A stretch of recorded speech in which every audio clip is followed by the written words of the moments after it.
The Immigrant Survival Show for millions of immigrants. America is not just a country. It is a dream of freedom, opportunity, and a better life. But behind the dream lies a system filled with confusion, fear, and life-changing consequences. One mistake can destroy everything, but the right knowledge can change everything, helping immigrants achieve the American dream without the nightmares. The Immigrant Survival Show. This is where knowledge becomes power.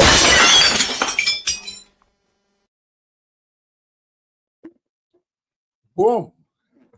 Good evening, everyone, and welcome again to another exciting episode of the Immigrant Survival Show, where we bring it to you exactly what is happening all over America.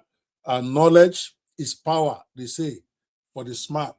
This is the Immigrant Survival Show, and we are right now executing our 30-day marathon, where we answer questions on a daily basis and bring the latest developments in American immigration to you. But before we go forward, let me introduce my team real quick. I've got, of course, the ever-reliable Grace Okafor with me today, one of my assistants on the show and one of our paralegals at the law firm. And I've got Mr. Samuel Opon, our paralegal, also, and one of my team members on the show. How are you guys doing today? Are you ready to bring it? We are ready to go, okay, Daddy. I'm very ready, sir. There you go, guys. Your day go right? Did your day go right? Let me take some coffee because something I get nervous when I start this show. You know, it's been a while. All right, welcome viewers as you are watching this. They are in the background. They're helping me, making sure that I don't forget my lines and I remember what I'm supposed to do next. All right. Anyway, good evening. Tonight is going to be an exciting one because we are going to be covering some great grounds, and I want to start with something that is really exciting for me. It is personal, and it is a point of great pride for me that today we're actually opening. Oh yes, we are opening our first expansion office in Dallas.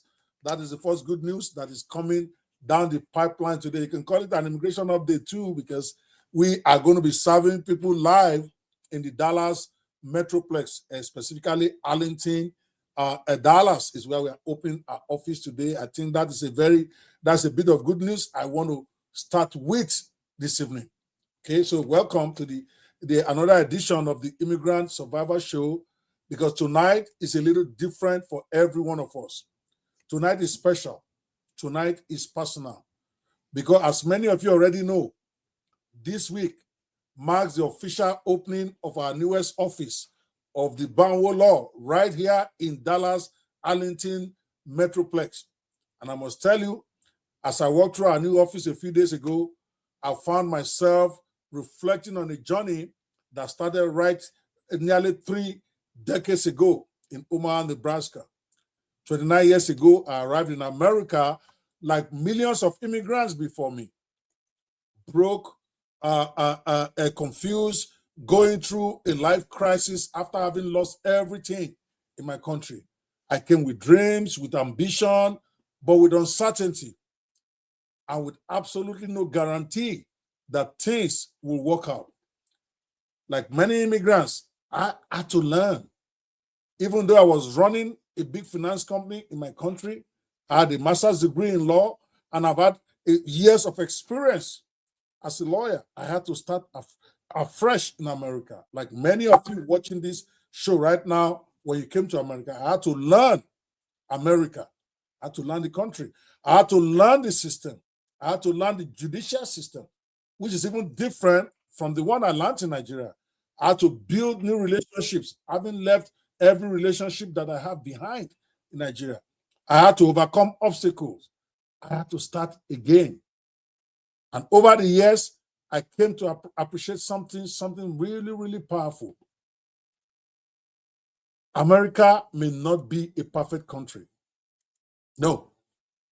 But it remains one of the greatest countries in the world for people willing to work, sacrifice, learn, and persevere even now. And that is why I've always believed deeply in the American dream, regardless of what is going on. Not because the dream is easy, but because I've seen it work. Because I have lived it. I came to this country with less than $150 in my pocket. And look at me today. And there are millions with stories like mine to tell. We hear a lot of the horror stories, the painful stories, the nightmare stories, but there are also stories of people whose dreams came true in this country. I've seen it. I've lived it. I'm living it. And I've also helped thousands of others pursue it. For 29 years, our Nebraska office has been privileged to serve clients from all over America and from dozens of countries around the world. We have clients from literally everywhere. We've won more than we lost. We've helped a lot of people get their green card. Yes, some who may not have been able to help, but we have celebrated victories. We have reunited families. We have helped immigrants obtain legal status. We have fought deportation cases. We have helped people become permanent residents. And I've watched many ceremonies where we have watched many of our clients become proud American citizens. Some of them arrive with almost nothing, just like me. But today, they own businesses, they own homes, they raise families, and they contribute greatly to this nation called America. That is the power of opportunity. That is the power of immigration done right. And that is why today, it's not just about opening another law office for me. No, this office that we're opening in Dallas, Texas, and the Arlington area specifically, represents something much bigger for me. It represents a commitment to helping more immigrants achieve the American dreams without the nightmare, a commitment to helping families navigate one of the most complicated legal systems in the world, and that just got more complicated over the last few months.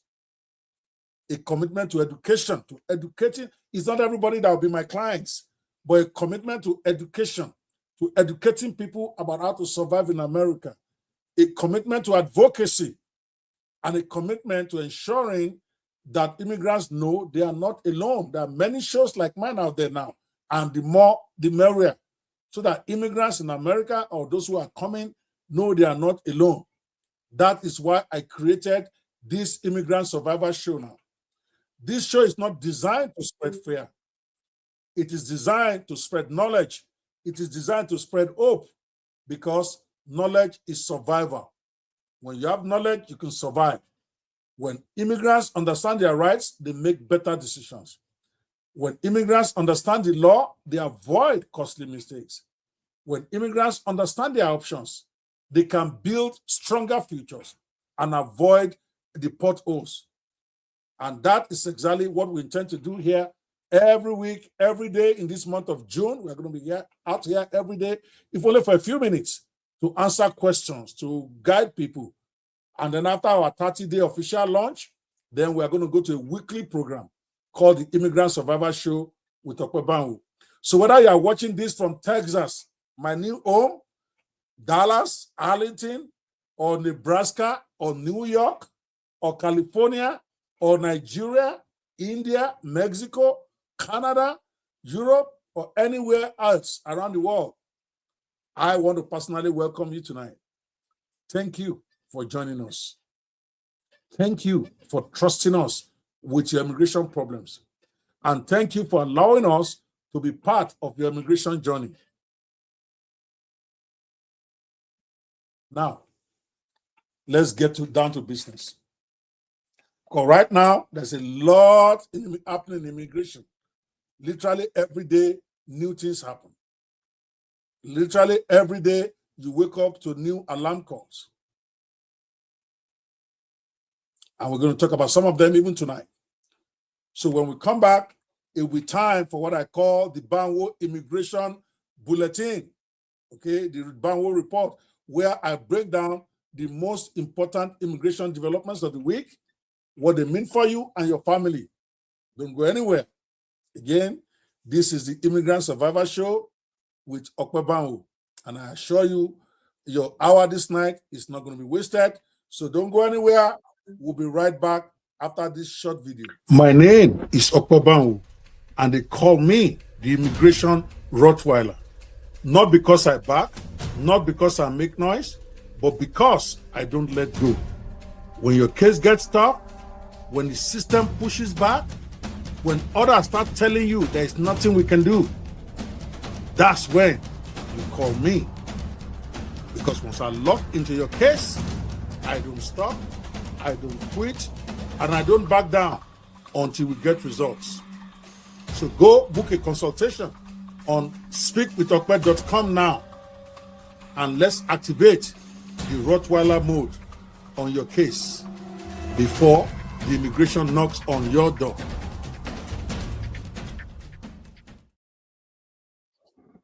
All righty, let's get to the updates that we have for you tonight.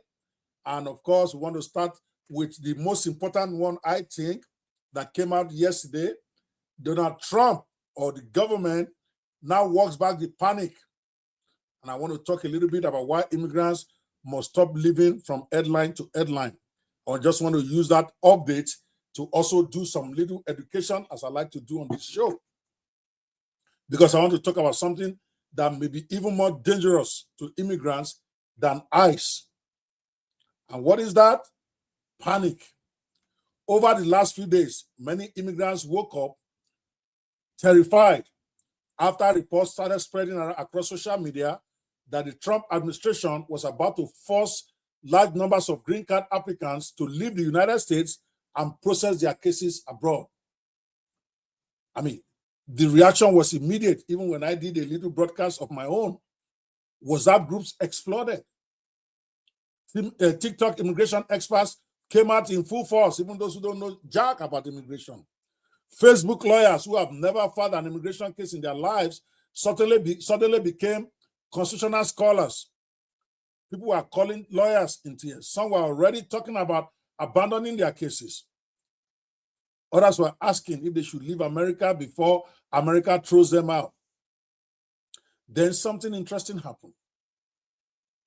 The administration started clarifying, because the first time they brought it out, there was no clarification. So everybody was interpreting whatever they thought it meant.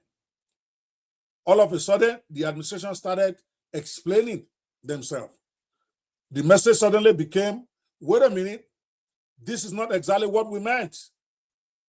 Now, whether you support President Trump or post-President Trump is not the issue here. I want this to be clear. I know there are people on both sides watching this show. This is not a political show. This is an immigrant survival show. And survival requires facts, not panic, not rumors, not emotional breakdowns triggered by a headline. Because if there is one thing I have learned after almost 3 decades of practicing immigration law in America, it is this. The first immigration headline is often not the final immigration reality. Yes, I've been around long enough to know that. Many times, government agencies, they will announce policies, then we lawyers, we analyze them, then advocacy groups react, everybody starts shouting, then businesses complain, then judges get involved if it's a policy that people don't like, just like this, some people go to court, thank God for America, judges get involved, then government officials start to clarify. And then at the end of the day, the final version looks very different from what everybody thought on day one. And that appears to have been exactly what happened here with that call that they made over a week ago, that they're going to be sending adjustment applicants back to their country of origin to get their green card. Now, don't misunderstand me. I'm not saying immigrants should relax. I'm not saying the enforcement climate has changed. I'm not saying the administration has suddenly become immigration friendly. Don't deceive yourself. The administration is not. They're very clear. Far from it. The immigration environment remains what it is. Remains one of the toughest we have seen in years, at least since I've become an immigration lawyer 29 years ago. ICE is very active now. Removal proceedings are very active and very fast. Worksite enforcement is active. They're actually going to places of work and arresting people. Border enforcement is very active now. The pressure is real. So I'm not trying to tell you that, Donald Trump has walked back that policy, so you should relax. What I'm saying is this: fear should never be your immigration strategy. Facts should. Too many immigrants today are living from panic to panic. One day, somebody says asylum is dead. Everyone panics. The next day, someone says green cards are being cancelled. Everybody panics. The following week, somebody says citizenship interviews are ending. Everybody panics. And most of the time, the truth is buried somewhere in the middle. So my advice is simple as we begin to hear the Donald Trump administration clarifying that no, they're not sending everybody back home to adjust. They're going to give exception to this. They're going to give exception to that. They're going to not cover this type of people. So my advice is simple. Before you panic, verify. Before you share that shocking immigration post, verify. Before you make life-changing decisions based on what people are talking about, verify. And for God's sake, before you listen to that Uncle Johnson's cousin and his friend on WhatsApp who claims he has inside information from Washington, D.C., verify. Why? Because immigration law is complicated. Policy announcements are complicated. And unfortunately, fear spreads much faster than facts. So as your immigration Rottweiler, I will continue to do what I always do, which is separate rumor from reality, separate politics from law, separate panic from facts, because immigrants do not need more fear. They need more clarity. And this development in this area is a great example. Now we know that if you are in the dual intent visa category, another categories that allow you to have non-permanent residents as well as permanent residents, you will not be covered by this go to Nigeria, going back to your country rule. That if you have a life-changing application like asylum or violence against women and all that stuff, they're not going to send you back. And on and on and on and on. So they're only going to send back maybe those who have overstayed for a very long time and they don't have any equities in their favor, but they are still clarifying. That's why I don't want to tell you we don't have a final rule yet. So don't panic. What you do is look for your lawyer. That is update number one I wanted to share tonight before we go to the Q&A. I know many of you want me to answer your questions. Many of you sent in questions after yesterday's broadcast. We're going to answer all of them. And if you have any question as you are watching this, please feel free to post it in the comment section. For some reason, some of them are not showing up on the studio, but we are gathering them right after the show to try to see if we can answer all of them, because I'm broadcasting this from something called StreamYard Studio. For some reason, some comments are not coming in, even though some managed to get through. So the next immigration update I'd like us to cover quickly before we go to the Q&A area is that immigrants should understand this, not to press bad news, but to also make you understand that banks are now being pulled into immigration enforcement. They've been doing this now almost a month, but I wanted to reinforce this tonight because I've not talked about it before on my two previous shows. You need to understand that sometime, I think early in May, President Trump signed an order directing regulators to push banks to scrutinize customer citizenship and their immigration status more closely. Okay, what does that mean? They are telling them to look more closely at their loans, their credit cards, and their accounts to be able to identify those who are documented or undocumented immigrants. So what does this mean for you? For undocumented immigrants, those of you who are using ITI and you are using a company, a TIN number as social security number, DACA and TPS holders, and mixed status families, you may face more financial scrutiny.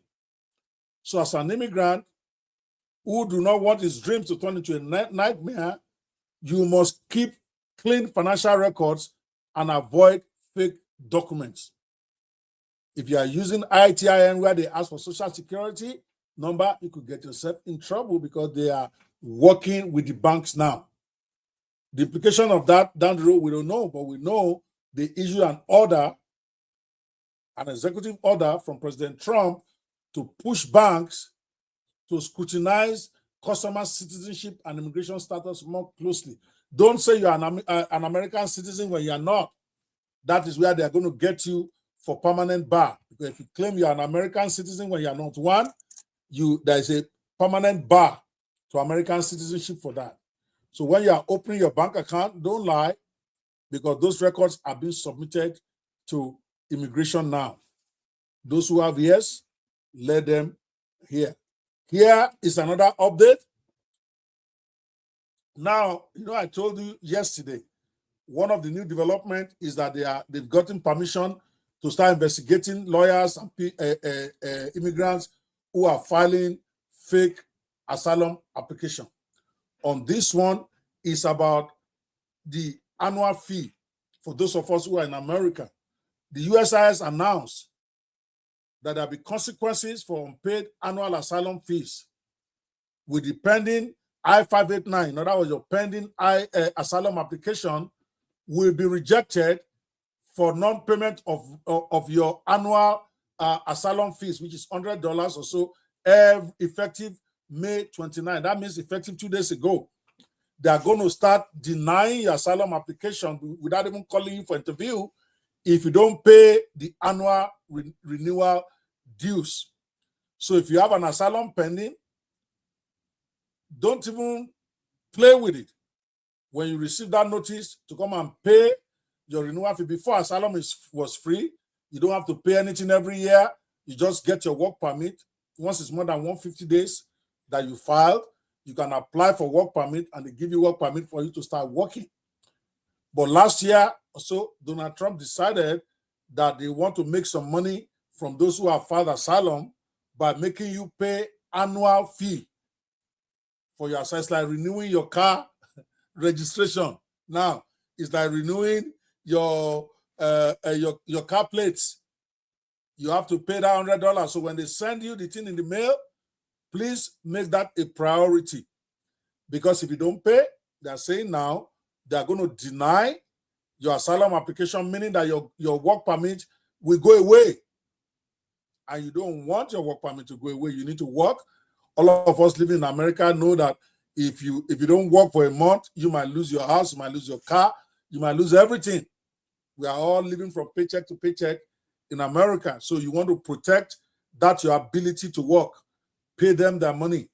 All right? They are coming for you.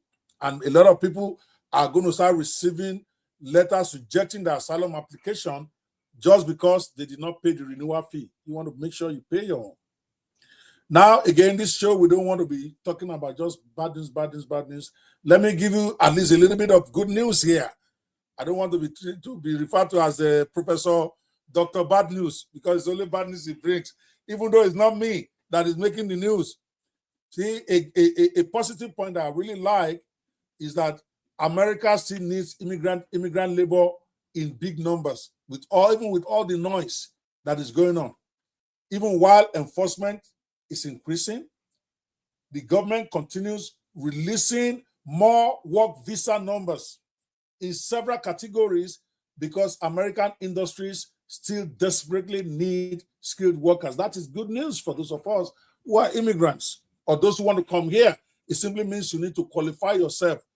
Work visas that lead to green cards like EB1, EB2, EB3, they keep releasing more numbers there. L1 visa for those who have companies who want to transfer to America. So the positive news that I like is this is one of the biggest contradictions in American immigration politics. See, because a lot of it is politics, guys. Politicians may argue about immigration every day on television. It is good for them. Some of their constituents want to hear that. But the American economy still depends heavily on immigrants. Hotels need workers. Healthcare system needs workers. Construction needs workers. Agriculture needs workers. Technology needs workers. Transportation needs workers. And many of these jobs, many of those in America don't want to do it. So they need immigrant labor. So what this means is that opportunities still exist. The key is for you to enter legally. The key is choosing the right pathway. Talking to a lawyer to pick the right one that you're going to choose. There's more than 100 pathways to get into America. It's not just go and get a visitor's visa, business visa, and then you come and stay here permanently. That's no longer fashionable. You want to choose the right pathway before you even leave your country. The key is to avoid scammers, because a lot of those scammers out there, they don't even know the new development. They're just there to collect your money. Somebody who has not gotten an American visa himself is trying to get you one. You want to avoid those people. And of course, you want to position yourself intelligently, meaning don't act on emotion. Get qualified help as you begin to plan your survival in America. So, no, immigrants should not panic, in my own opinion, but immigrants must become smarter. This is no longer the era of careless immigration strategy. One little mistake, you can shut the door on yourself forever. This is the era of intelligent immigration survival. And that is why this show exists. In case you don't know my name by now, I'm Dr. Ope, and that has been the Banwo report or the status update. So stay informed, stay prepared, and above all, stay calm. I will be right back with this week's immigration Q&A. Today's immigration Q&A, remember, we are doing a 30-day marathon. Most of it is going to be just answering questions we got. Some days we are not even going to have an immigration update for you, but we'll definitely come out every day, and then we will answer all the questions you have. The ones we got yesterday, the ones we are going to get today, we are going to try to answer as many of them as possible. When I come back, don't go away. I'm going to take all the questions tonight for at least an hour. Many of them may apply to you, so don't go away. And just right after this couple of videos, I'll be right back in about 1 or 2 minutes. Stop. If immigration officers knock on your door tonight, do not open it too fast. A lot of immigrants panic when ICE shows up, and panic makes people say or do things that can hurt their case. So remember this. Number one, they usually cannot enter your home unless they have a warrant signed by a judge. Number two, ask them to slide the warrant under the door. And number three, you have the right to remain silent. Do not lie, do not argue, do not volunteer information. Stay calm, protect yourself. I have seen people create serious problems for themselves just because they open the door too fast. If ICE has contacted you or your family today, go to banwolaw.net or call my office today. Remember, immigration mistakes can last a lifetime. They fear him. Clients trust him. The Immigration Rottweiler.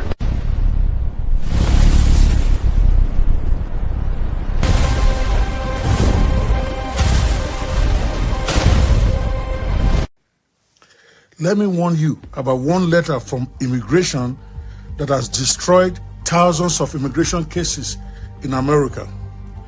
It is called an RFE, a request for evidence. When immigration sends you an RFE, it means immigration officers believe something important is missing from your case.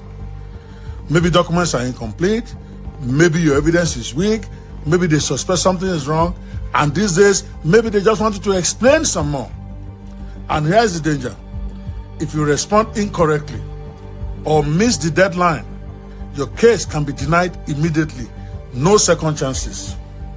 At Banwo Law, we see this problem all the time. People file immigration cases themselves, or they rely on bad advice from people who don't even have papers.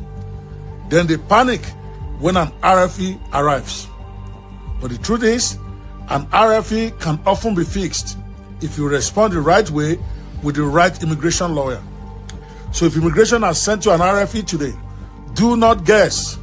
Call Banwo Law today at 888-215-5054 or visit banwolaw.net to book an appointment now. We represent clients nationwide. Let an experienced attorney review your case before a small mistake becomes a permanent immigration disaster. Call us now.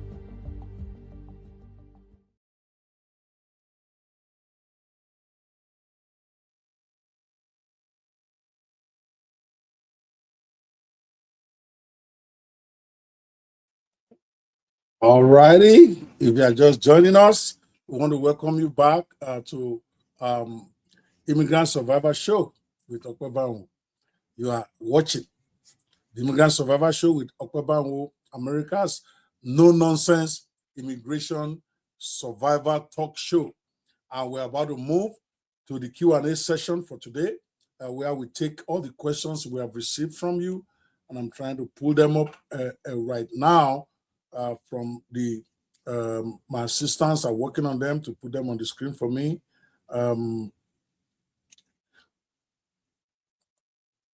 Okay, give me a second here as I'm trying to put the question on screen.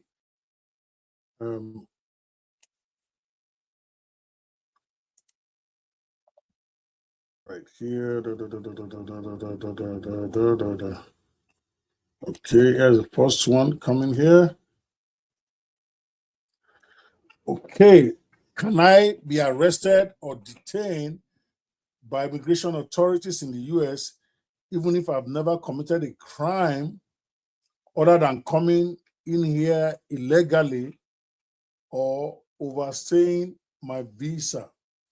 Can immigration arrest me, or can I be arrested or detained by immigration authorities even if I've never committed a crime other than coming in here illegally or overstaying my visa? Well, they're even trying to say now that even coming illegally is a crime in America now, believe it or not.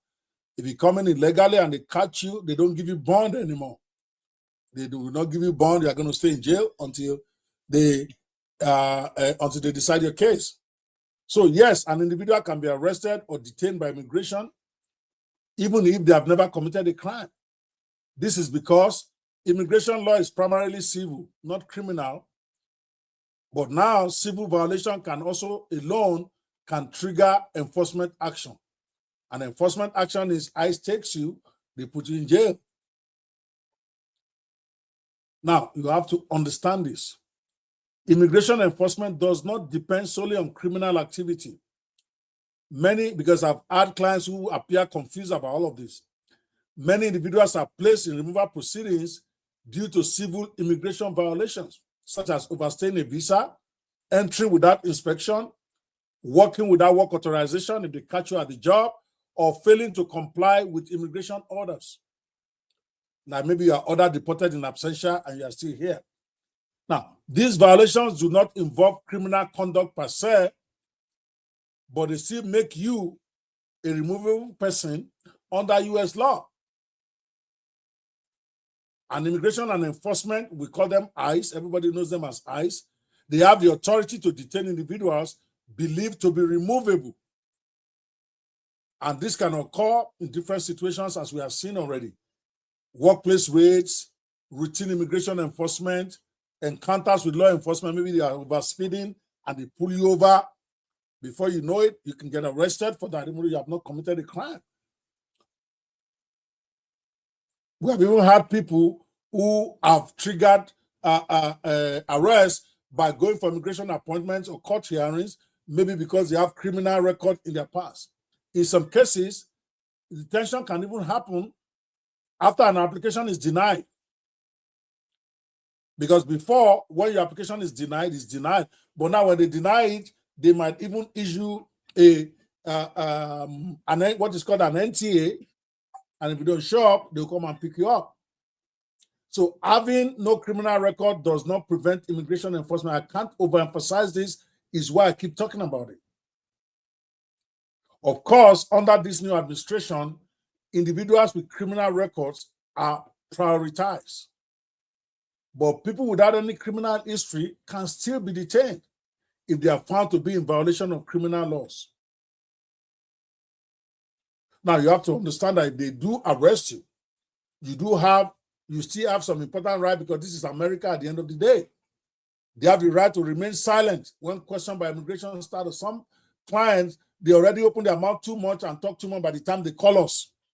And once you have said things out of your mouth and it's recorded, it's difficult to take back. Remember, you still have the right to remain silent and say you want your lawyer. You have the right to refuse entry to officers without a valid judicial warrant. Some of them come on your door and knock on your door now, even though they don't have a judicial warrant. You have a right to not allow them to enter unless they can show you the judicial warrant. You tell them to slide it under the door. You want to see it. And you have the right to speak to an attorney before signing documents or making decisions with immigration. They can offer you a deal and say, okay, we are going to let you deport, self-deport, or we're going to do this if you do that. You have a right not to sign until you see your lawyer.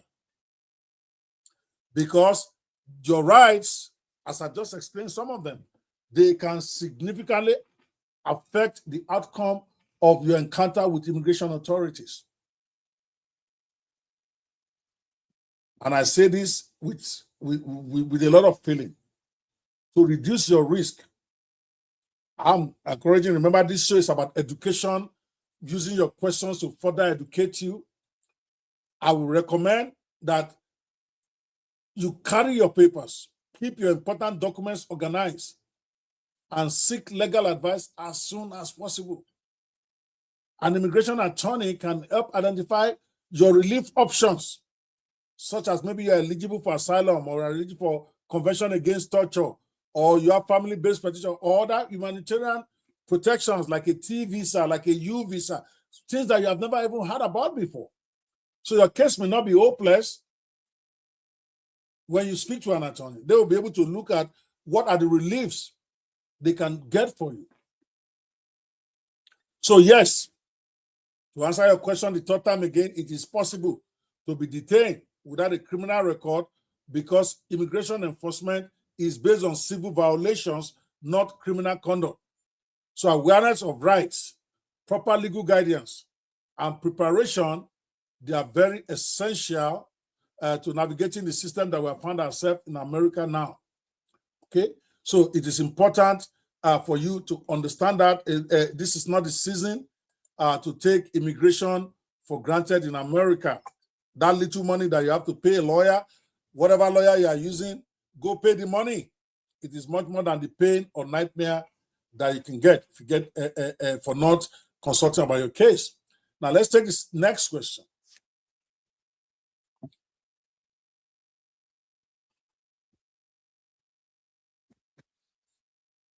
After overstaying my visa in the US, what are the long-term consequences I might face?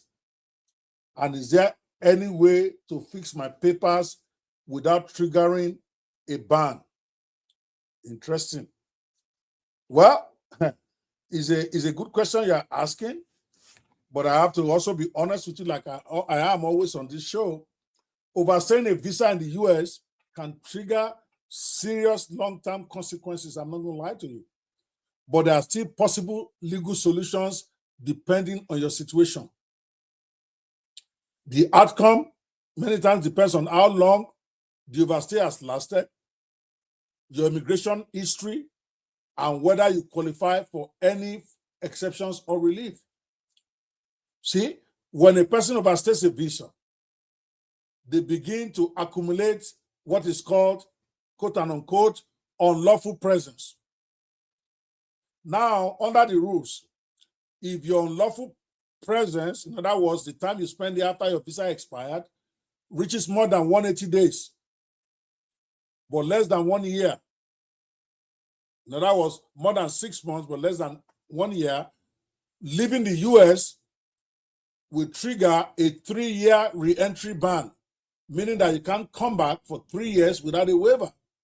Now, if your unlawful presence, let's say you come into America in February and you are given 6 months, meaning that by August, your stuff has expired, regardless of what the date your visa says, is your I-94 that rules. So that the one that they gave you at the point of entry. Now, if they gave you 6 months and you stayed 1 year and 6 months, in other words, if you accumulate more than 1 year of unlawful presence, that can trigger a 10-year ban, regardless of whether you are married to an American or whether you are married to a Ghanaian. Okay, if you leave the country after you have accumulated more than 1 year of unlawful presence, the 10-year ban may be activated. And that means that once you leave the US, they may legally bar you from returning for a significant period of time. Unless, of course, you have to get your lawyer to start filing for waiver that they may not consider for years sometimes. In addition, overstaying can make it difficult to obtain future visas or immigration benefits, as it negatively affects your immigration records. And they check everything now. Before, they don't even used to check when you left the country. So they don't know whether you overstayed or not. But now they check all that. Now, to the next part of your question, can you still fix your papers after overstaying without leaving? Well, in some cases, it is possible to adjust your status inside the US without triggering a ban, even if you have overstayed. Of course, everybody knows that one of the most common pathways is through marriage to a US citizen. If the individual, if you enter the US legally with inspection, in other words, you came in with a visa, you may be able to adjust without leaving, even if you have stayed very long here unlawfully. But if you came in without inspection, in other words, you didn't have a visa when you came, you generally cannot adjust your status unless you qualify for exceptions under this thing they call 245I or other rare provision, and it's rare that doesn't apply to a lot of people anymore. So you may have to go outside the country if you came in illegally. You just have to then file a waiver if that's the only thing that is preventing you from getting your green card. You can then file what is called an I-601A for a waiver of your unlawful presence. And of course, you can file that while you are still here, making sure that it's approved before you leave, and you will have to come back with a visa. Another possible pathway, if you have overstayed for a long time, is through humanitarian relief, such as asylum, as long as you can show them that there are changed country conditions where you're coming from. Because normally you're supposed to file your asylum within 1 year of coming to the country, and that makes sense. If you say you're afraid to go back to your country, then tell them about it before you are 1 year in the country. But if you are going to be filing asylum after you have been here for 5 years, 6 years, 7 years, you may still be able to do it as long as you can show them that there's an exceptional reason why you did not file, or the situation in your country has changed. Like a place like Nigeria, for instance, a lot of people came here before, they were not afraid of religious persecution. But now, with all this Islamic killing going on over there, all these extremists killing Christians up and down, now people who are having fear that they can get killed as Christians if they go back to Nigeria, they can file asylum now, no matter how long they've been here, as long as they can show and demonstrate that their fear is real, and there are circumstances to believe them that if they go back to their country, they're going to get killed. There's also U visas for crime victims. There's for those who are victims of crime, maybe child trafficking, women trafficking, women violence, all of that. There's what they call U visas that you can get even if you have stayed here illegally for years, and you qualify as a crime victim. And what is a crime victim? It's a very broad category that you can talk to your lawyer about if you want to consider that. Let's say you have been illegal in the country for more than 5-6 years and you're a victim of a crime, then you might be able to stay here and get your papers without having to go back to your country. Then there's also what is called the T visa. A lot of people are not even aware of that. The T visa is for trafficking victim. Okay, for those who are victims of trafficking, human trafficking.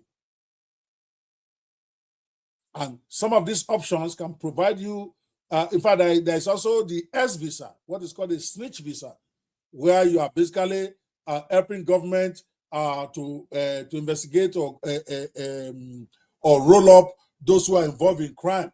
So visas like that, like a T visa, a U visa, S visa, those ones, if you qualify for them, it can allow you to stay here even though you have acquired unlawful presence for months and years even. So they can provide, this visa can provide protection for you and lead to permanent residency. But they require, I have to be honest with you, I don't want to be giving you any false hopes here. They require strict eligibility and strong evidence. So there are hardly things you can do by yourself. You have to talk to a lawyer. If you have been here illegal for a long time, and start to ask whether you qualify for T visa or U visa or S visa or any other or asylum based on changed country conditions or convention against torture, those are reliefs you can still get, even though you are here, you have been here illegally for a long time. So there are ways. But understand this: simply remaining in the US after overstaying does not fix the problem. In fact, continued unlawful presence can worsen immigration consequences for you over time. Filing incorrect applications or attempting to adjust without eligibility can lead to denial and maybe removal proceedings. That's why you want to talk to a lawyer. So here's a takeaway for you, sir. For that person that asked this question, overstaying a visa can create serious immigration barriers, including multi-year re-entry bans when you leave the country.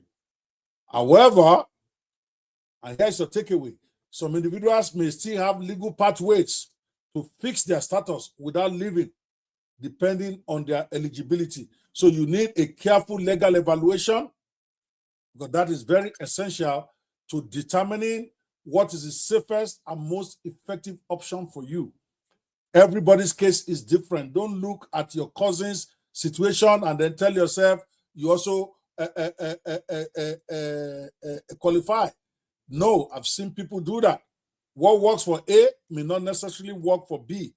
You want to seek out a good lawyer that knows what he's doing, that is experienced, that can help you navigate the stuff. This is not the season to be doing guesswork or be telling yourself, I don't want to pay a lawyer, I can do it myself.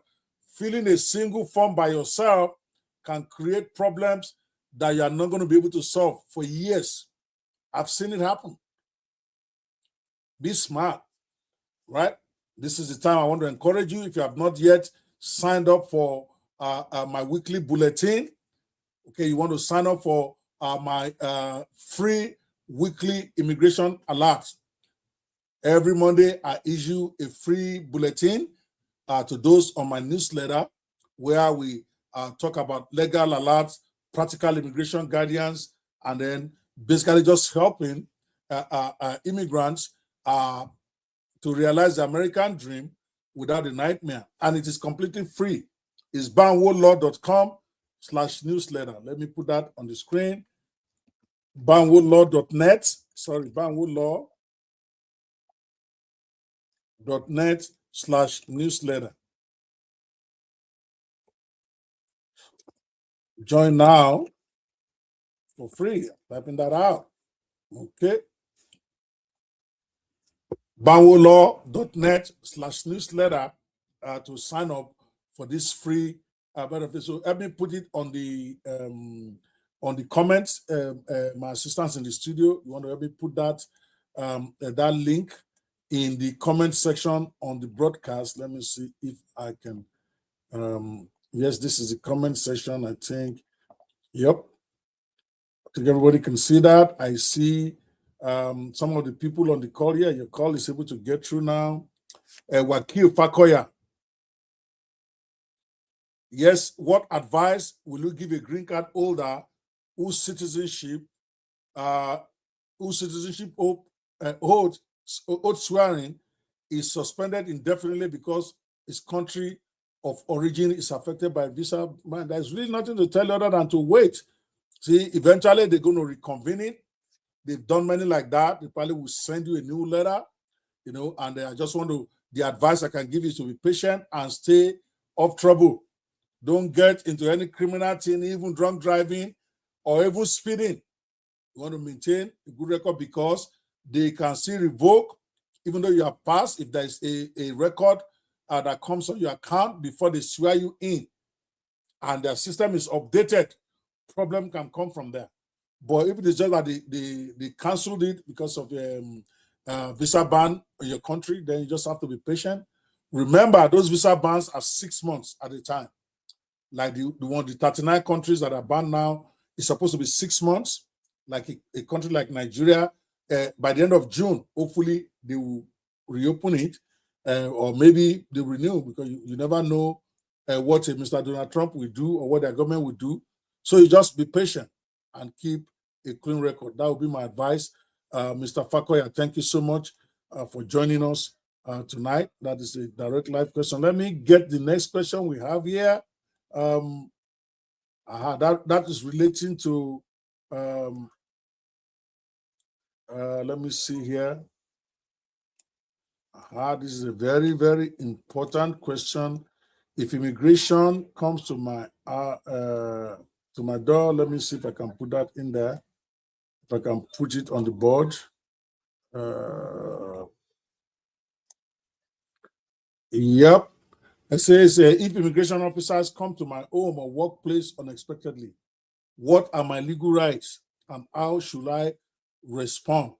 While I'm treating this, Grace, Dolomia, and Samuel, you want to check your platforms to see if there are questions there that you can get from me. For some reason, I'm getting a feedback that the comments are not coming up on screen. So please let me check.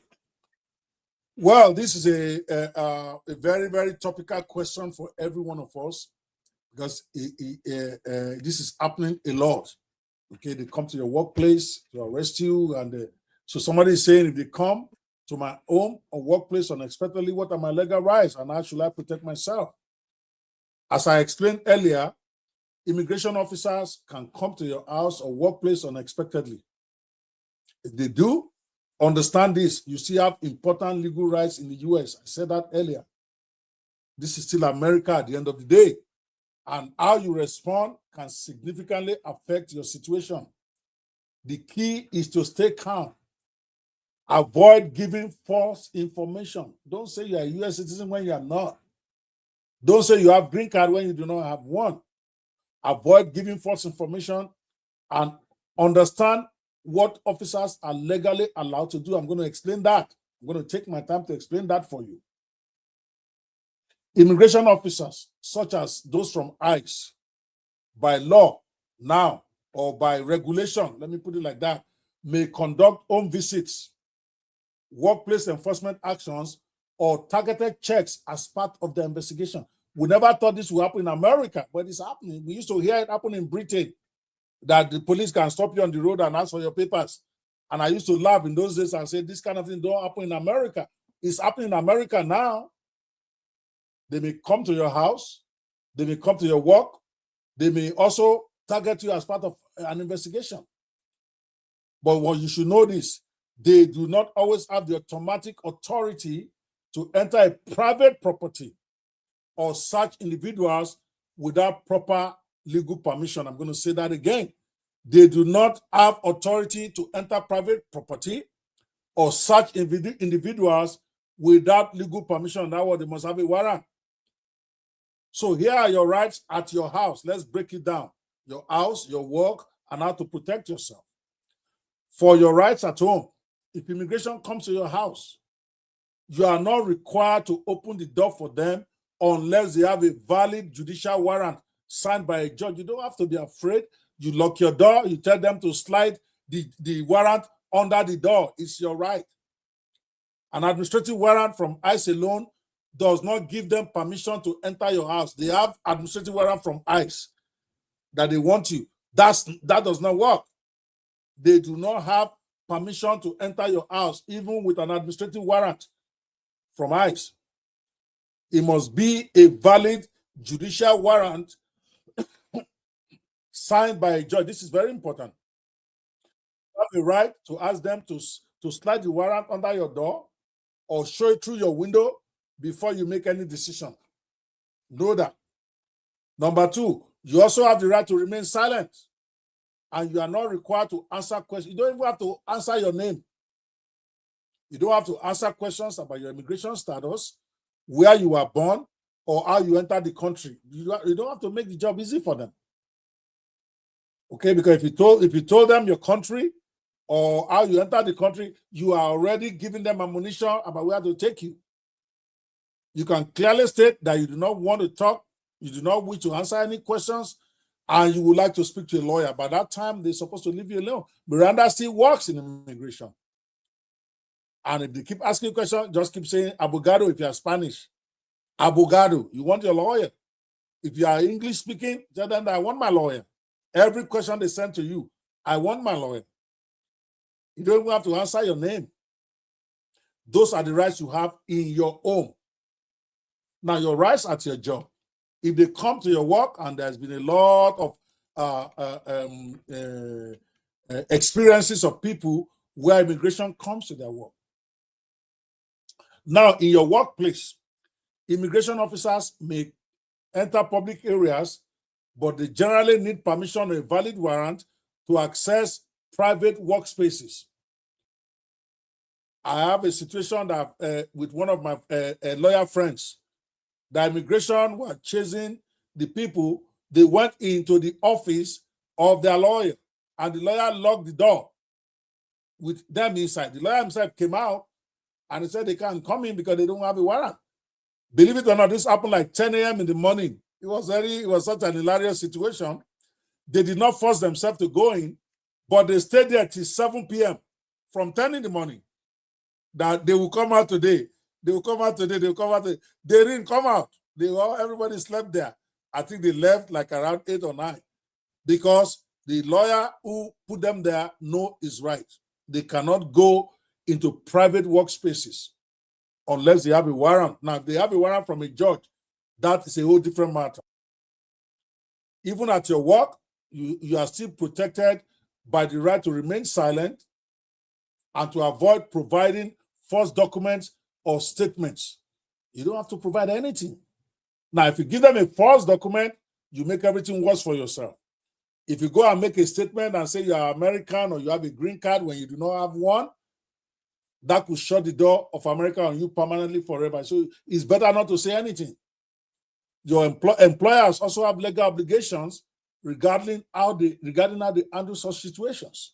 They need to ask for warrants. They need to protect their employees, put them in a private room in the office. They're not denying they're not there. They're just saying they're not coming out because there is no warrant from a judge. So how do you protect yourself? Yeah, you're hearing me. It is important to stay calm and to avoid running or resisting to get their hands on you.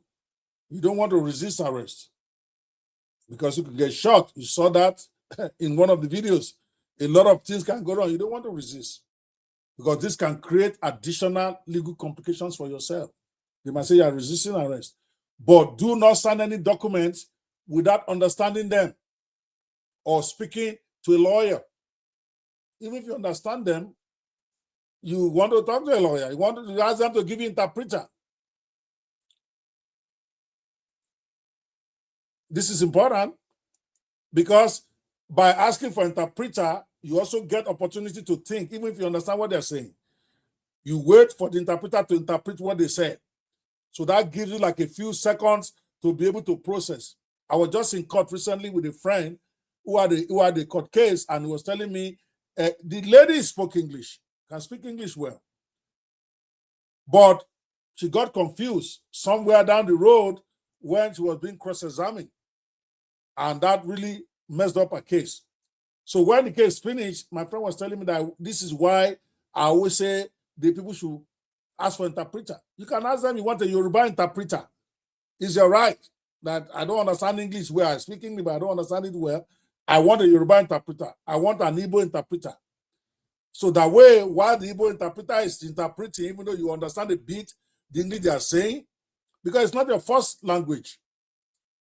Don't assume you fully understand, especially when you are not overeducated, like have a master's or PhD. Even if you do, you have a right to say, I want an interpreter.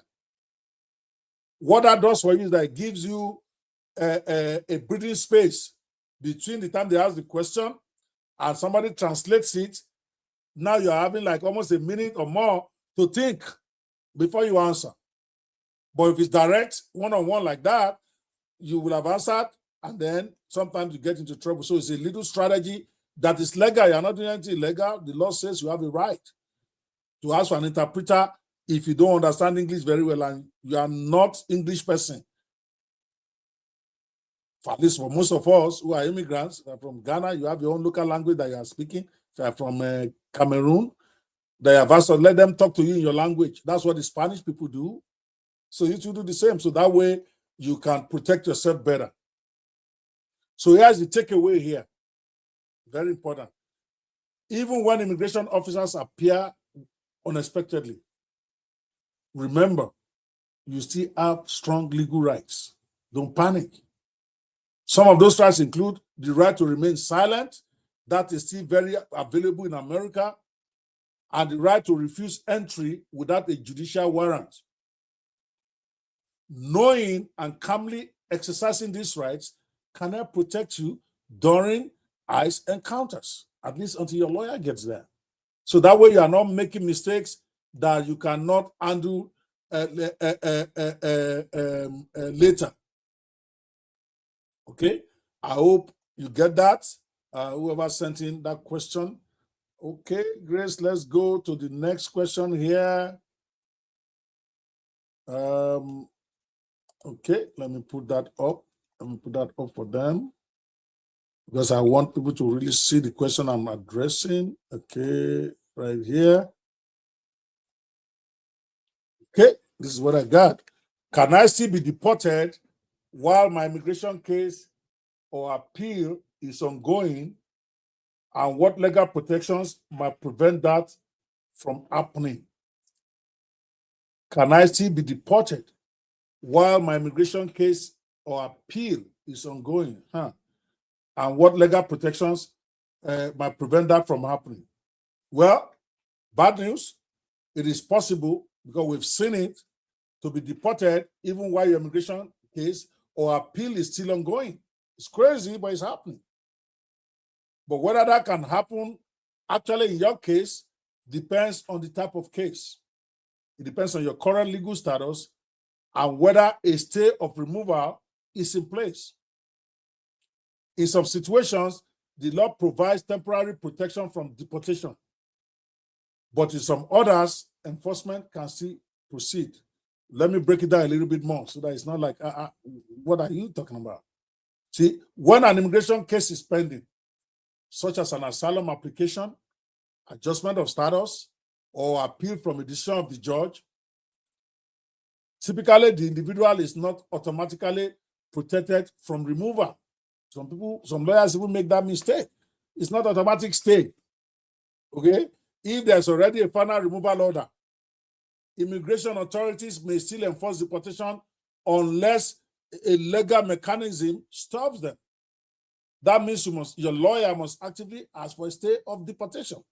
This means that simply having a case that is still pending does not always guarantee you safety from removal. We have seen people being removed while their appeal is still pending because their lawyers did not file a proactive motion for stay of removal. So deportations can occur if there's no active legal stay in place, especially when a judge, when you go to this individual hearing, when the judge issues a final order of removal. Once that has been issued, immigration can take you anytime they want, unless there's a legal stay in place. In other cases, in some cases, individuals may be detained or removed while their appeals are still pending if no automatic protection applies, or if the deadlines to do some things have passed. That is why you don't want to miss deadlines. You want to be on your lawyer. Remember, it's your case. Some lawyers forget deadlines, and that's very bad. But you, as the one with the case, you should also make sure you're all over your lawyer so that he doesn't forget to submit document on time or whatever deadlines has been given. Of course, certain types of appeals provide temporary protection, but this is not universal. Don't believe what they are telling you. This is not universal across all immigration cases. So how do you stop this? Because talking about that you can be deported is depressing. So what do you do about that? There are several legal tools that you can use to pause or prevent deportation while your case is pending. One of the most important ones is called stay of removal. It's a motion that temporarily stops or immigration from deporting you while your case is being reviewed. This can be automatic in some appeals or must be specifically requested for in others. Even some lawyers means that. So you, as the owner of the case, you have to ask your lawyer, is this the type of case you should file stay of removal, or is stay of removal automatic? Let him make sure he's thinking about it. Not just assume that because you are on appeal, you can't be deported. Or if you don't have a lawyer, you are going to be deceiving yourself if you are thinking you can't be deported while your appeal is pending. You better be sure which one it is. Also, another way to protect yourself, you see, filing certain motions to reopen a case when you appeal to the Board of Immigration Appeal or ask for federal court reviews. This can provide temporary protection depending on the circumstances. Humanitarian applications such as asylum, withholding of removal may also offer protection while under review if you properly file them. I always tell my clients, I always do it as a matter of course. When I'm filing that motion, I'm also putting in a motion for temporary stay while they decide, so that I'm not taking any chances. I hope you get that. And a key takeaway point here. Yes, deportation can still occur during an ongoing immigration case or appeal if there is no legal protection put in place. That's the key there. Because you have tools such as stay of removal, a motion to reopen, and stuff like that, that may provide you temporary or permanent protection depending on the case. So careful legal action is essential. Don't just assume, like people used to do, that, okay, we have filed an appeal, so now we are safe. They may come to your house the next day and take you. Motion for stay of removal should be standard. I always say this. I don't care whether the rules may say I don't need it. I file it anyway. That way, when you file it, then they have an official thing in place to prevent them from deporting you. I hope that answers your question right. I try to be very detailed. I don't hold anything back when I because the goal is not for you to just go and some lawyer will give you one small explanation and they say go and book consultation. No, that's not what this show is about.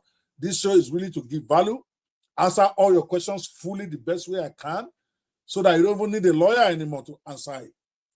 Okay, so hopefully, and if you don't feel that I've answered it sufficiently, give me a follow-up on the comment section so that I can address it for you. Now, let's have the next question, please, guys. Let me put the next questions on the board. Thank you.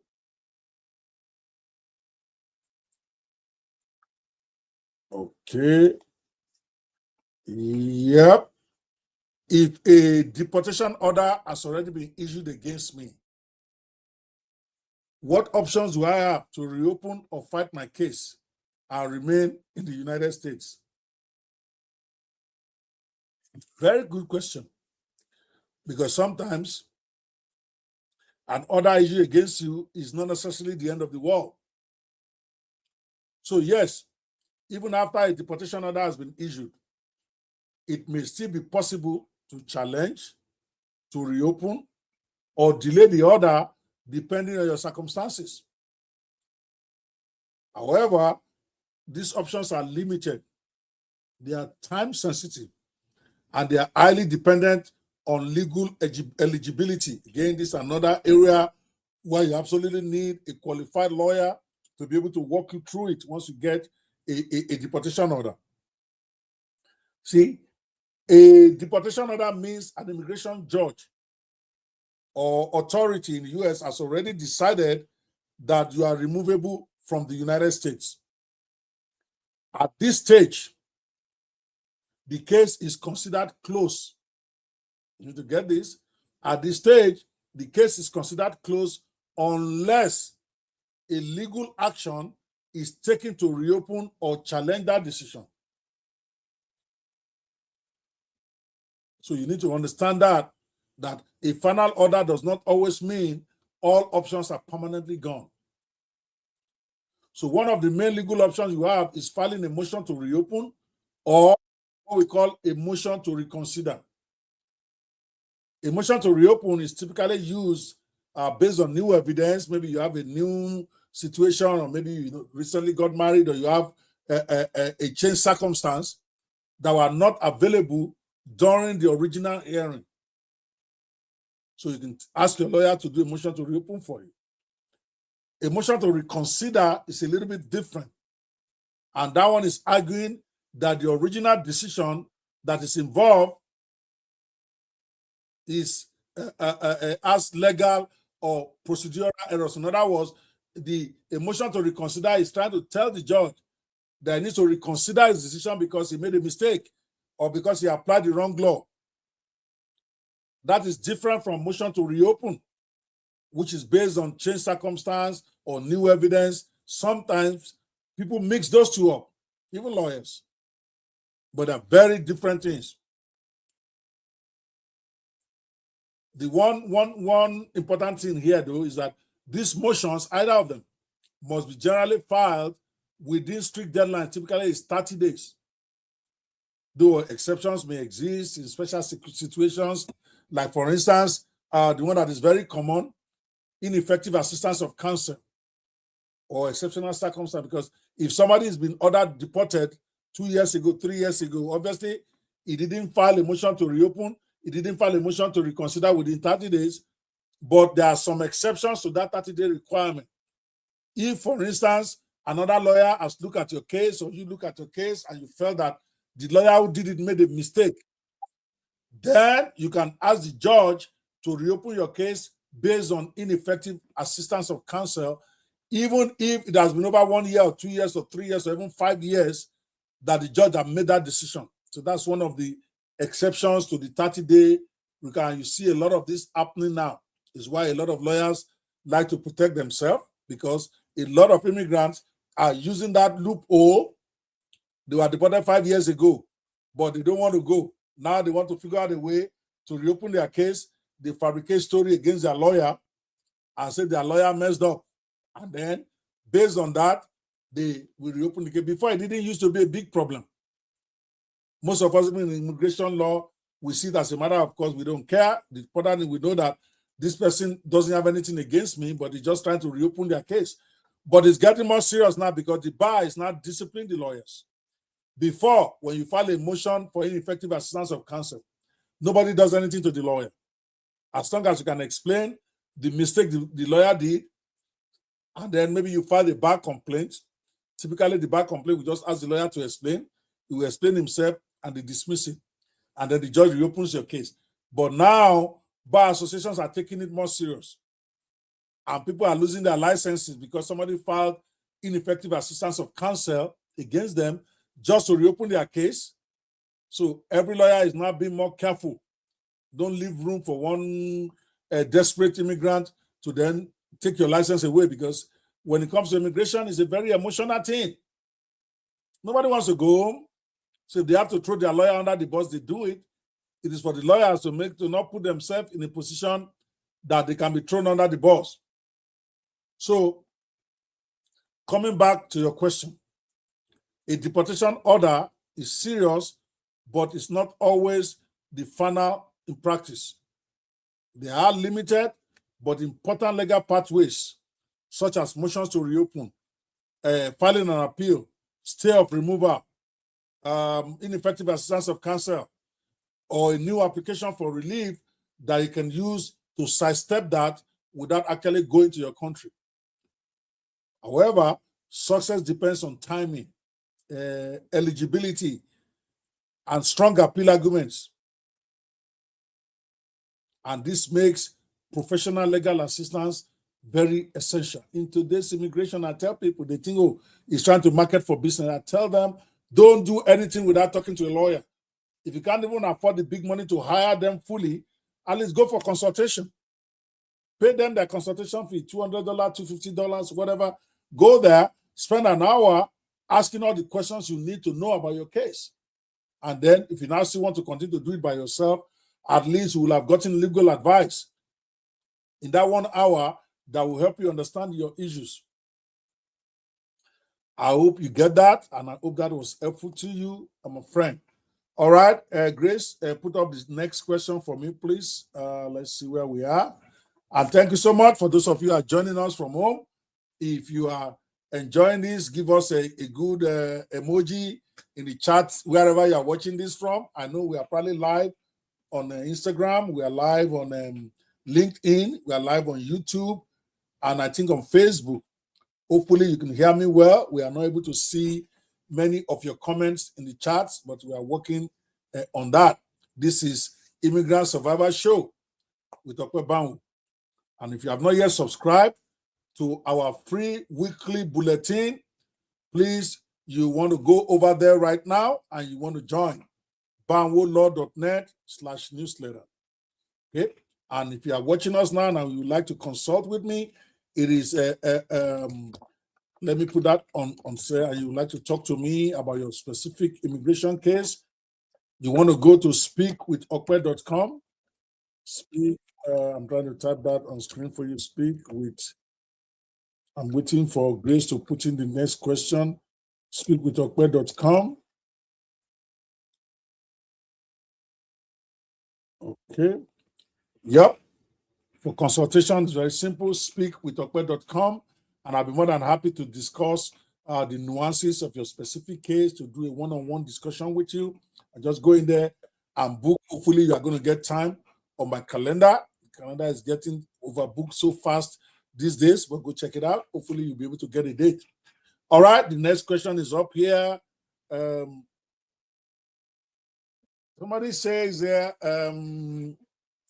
I did not apply for asylum within 1 year of arriving in the US.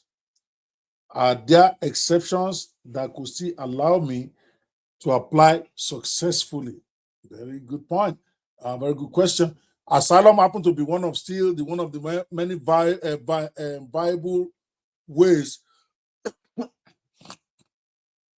for those who actually really have a genuine fear of persecution if they go back to their country.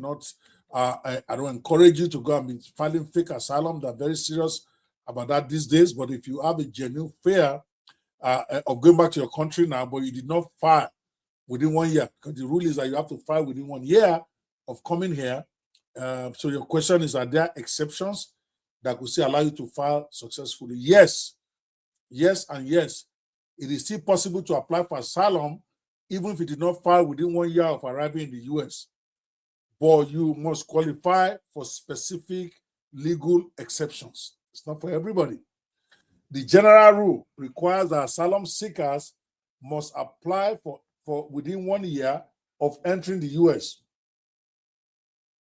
But US immigration also recognizes that certain circumstances may prevent you from filing.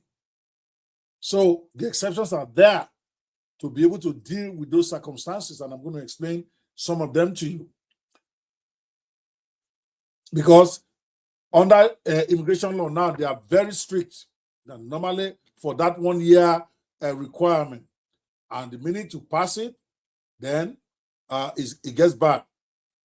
Missing this deadline can make you ineligible for standard asylum consideration, even if you have a great story, even if you have a great story of persecution or expectation of persecution. But this rule is not absolute, and exceptions exist for individuals who can demonstrate valid reasons for the delay. They want to know why you did not file within 1 year. So let's talk about some of the exceptions that they allow. There are actually two of them, mainly two. There is what is called the changed circumstances exception, and then there is the extraordinary circumstances exception, depending on the one you fall under. Now, changed circumstances exception that allows you to file even if you have been here for 10 years or 20 years, refer to significant changes in the applicant's own country or personal situation that materially affect your eligibility for asylum. I mean, this could include political instability, new threats, war, or sudden persecution that arose after you arrived in the US. Take, for instance, now we have somebody who has been in the US like 7 years. But all of a sudden, there is political instability in their part of the country. Take like the Banwo people, where all of a sudden the Islamic extremists are going there and kidnapping and beheading Christians, things that we don't hear about before. We're now having Fulani bandits going to several parts of the West to really to kidnap people that are not Hausas and kill them. That is political instability that could be an exception, or that a change circumstance exception. So if you have been in the country for many years, and then you have a political instability happening in your country, or new threats or war breaking out like in the Sudan and all those places after you have been here, that makes it unsafe for you to go back to your country, then you can qualify for that 1 year exception. The other exception, the one that is extraordinary circumstances exception, this one refers to a situation that directly prevented timely filing. Maybe you had mental problem when you came. I was in court recently and I had the lady actually explaining herself that when she came in, because she was traumatized by female genitalia mutilation, she just was going through mental rehabilitation for a few years after coming, that filing asylum was the last thing on her mind at that point. She just wanted to get well. So that is called extraordinary circumstances due to a trauma and all that. They allow that. So examples may also include serious illness. Maybe when you got here, you really are being persecuted in your country. You have fear of going back, but you had a serious illness. I'm not going to be talking asylum at that point. You're trying to stay alive. Or you have mental or physical incapacity. Or you have a legal disability. Maybe you are underage and you don't even know what to do. Or you have an ineffective assistance of counsel. Again, that word, ineffective assistance of counsel. Lawyers are being thrown under the bus anyhow these days. Maybe you met with a lawyer, you told them some of your story, but they didn't take it serious enough to say you can file asylum, or they didn't give you that option or tell you that you can do that.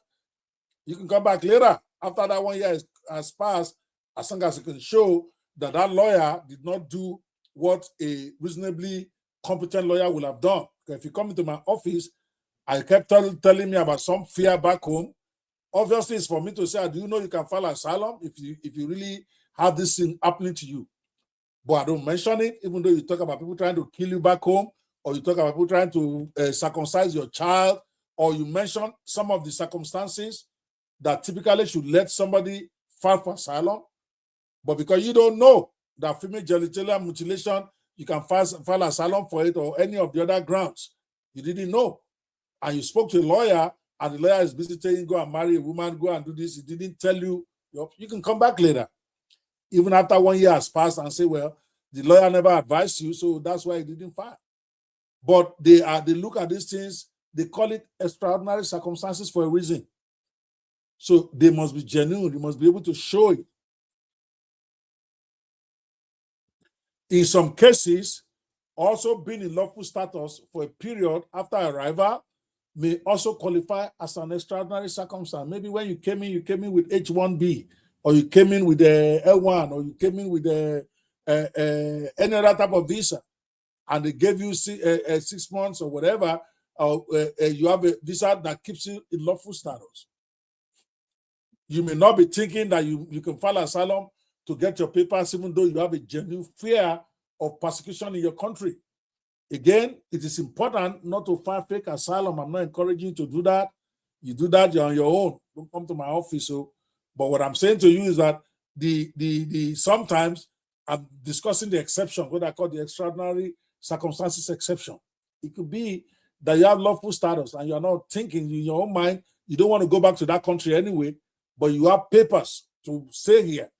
So you didn't think asylum is the way to go because you have papers, you have your maybe in F status, you have been a student for years, and now all of a sudden it looks like your student stuff is going to expire, and that fear of persecution is still there. Then you can apply under the extraordinary circumstances exception. And with your lawyer, you can put together a good argument about why they should allow you to file your asylum, even though 1 year has already passed. Understand this. Even if the exception, remember I've mentioned two now, change circumstances and extraordinary circumstances exception. Okay? Even if either applies, you must still file the asylum application within a reasonable time after the change of circumstance occurred. Take people who are in some parts of Western Nigeria right now that people are running away from them, people in Ilorin, people in Bomosho and Co., who are terrified of being killed by these Islamic terrorists. Okay, now you know that circumstances in your nation has changed. They say you must file yours, even though it has passed 1 year since you came, they still require you to file within a reasonable time after you notice that the circumstance has changed. So failure to act promptly after the qualifying event can still result in denial. So if, for instance, now, if a qualifying event for you is that now Islamic terrorists are coming to the area where your family is and they're killing people and people are running, you are aware of that in February, but you did not put your asylum in for another 1 or 2 years, you can't claim change circumstances after that. You can claim extraordinary circumstances. They expect to file within a reasonable time after the change or the circumstance has occurred. That's why you need a lawyer to help you. Now, of course, there are other protection options. If asylum is no longer viable, maybe or available to you anymore, you can still explore other forms of protection if you are really, really afraid of going back to your country. Exceptions such as withholding of removal. That's different from asylum. It's very similar to asylum, but it's different. And you don't have to file that within 1 year. Or what is called protection against, the protection under the Convention Against Torture. They call it the CAT. Protection under the Convention Against Torture. So even if asylum is not available because you have stayed there for more than a year and you don't have an extraordinary circumstance or change circumstance, but you are still afraid of going back to your country, then you can file what is called a CAT, Convention Against Torture Application Protection. If there's a reasonable fear that they're going to torture you when you go back, either by government or people that government cannot control, like a lot of those bandits that are in Africa that the government cannot control, then you can file for protection under the Convention Against Torture, even if the 1 year asylum bar is no longer applicable to you or available to you. Because those options, I'm talking about withholding of removal or protection against protection under the Convention Against Torture, they do not have the same 1 year deadline. But of course, they also require a higher burden of proof. Give and take. The burden of proof you have to bring for Convention Against Torture of withholding of removal is a little bit higher than what you have to bring for asylum. But the upside of it is that if you have been in the country for more than a year, you can apply for those. Even if they say asylum is no longer available for you, but they're all based on fear of going back to your country. So bottom line here, my friend, is that missing the 1 year asylum deadline does not automatically end your chances or your dreams of staying in America. There are exceptions. There are exceptions based on changed circumstance or extraordinary circumstances, which will still allow you to apply. But strict rules apply. I want to be honest with you. There are strict rules. I've explained them. So careful legal evaluation is essential to determine your eligibility and the best form of protection to ask for. This is not one of those areas these days that you think you can do yourself, just fill out a few forms and you think you're okay. No, you're not okay. You need to get lawyers, okay, to help you with that. I hope you guys are enjoying the show tonight. I hope I'm being comprehensive enough in my explanations. I will try to give the best explanation I can give, not just do bait and switch. So, Grace, let me talk to my assistant for a minute. How has it been going so far? Have we been covering enough of this? I know you are the one receiving all these questions. How have I been doing so far? Are we doing good? Awesome. That you are rocking it. All right, cool. It's going on well. We'll be right back. And I can see the from there. All right, I need to take a break. There's no more water in my mouth, as they say. We'll be right back. If you're just joining us, you are tuning to Immigration Survival Show, Immigrant Survival Show with Ope Banwo. And right now, as part of our 30-day marathon, we are answering questions. We still have, I think, about another 30 minutes to go, except for 2 hours. Every day, we're going to come out here and we're going to answer most of the questions to the best of our knowledge, as part of our service to the immigrant community. You see, we're spending the 2 hours for free answering all your questions. Please send in your questions to us so that we can give you full legal answers straight up without you having to even pay for it. But if you would like to do a one-on-one call with me, because everybody's situation is different, you may want to consult with me on your own situation or that of your family. You want to go now to speakwithope.com, and hopefully we'll be able to sit down with you and be able to help you with your situation. Once again, you are watching the Immigrant Survival Show with Dr. Ope Banwo. They call it the America's no-nonsense immigration survival talk show. Real immigration news, real legalized answers, helping immigrants navigate the American dream without the nightmares. That's what we're all about. I'll be right back after this short timeout, of course, to take some water. We'll be right there. We still have several questions to go tonight before we leave. I'll be back in a couple of minutes. I knew I could apply for asylum, but everyone around me kept saying the same thing. Don't show up. If you go there, they will deport you. This was 1995. There was no internet, no easy way to research the law for myself. So like many immigrants today, though they have internet, I was forced to rely on rumors, fear, and bad advice. For months, I lived in hiding. I had law degrees, 3 of them, years of professional experience, and a very strong record of political activism. Yet, there I was in America, afraid to step aside, unable to work legally, wondering if I had made the worst mistake of my life. At some point, I seriously considered going back to Nigeria and simply taking my chances with the military government that had been hunting me. Then one morning I woke up and asked myself a very simple question.